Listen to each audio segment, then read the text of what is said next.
Aid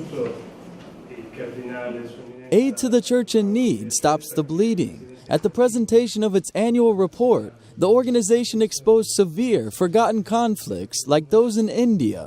A large portion of ACN's 2017 proceeds have been dedicated to the country. There, Christians are the minority, composing only 2.7% of the population.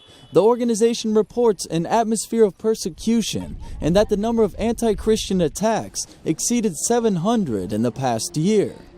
They are oppressed by the whole system and by ongoing radicalization of the Hindus. I can tell you from what I've seen, they really deserve our help.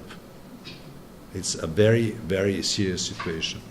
Ukraine is another one of the countries that Aid to the Church in Need has helped most. Its situation is dramatic. More than 1.5 million internal refugees are screaming for help, but their cry barely seems to reach the West. 60% of those forced to abandon their homes are retired. The two countries who have received the most aid are Syria and Iraq. In Iraq, they're working for their country to rise from the ashes. If reconstructing buildings is difficult, it remains to be seen to what extent hearts damaged by religious radicalization can be rebuilt. Cardinal Mauro Piacenza, president of Aid to the Church in Need, reminded this mission had been carried out in the past, and they will now work to do so once again. The roots of Aid to the Church in Need go back to 1947, when the need for reconciliation and peace moved Pius XII to promote an aid institution.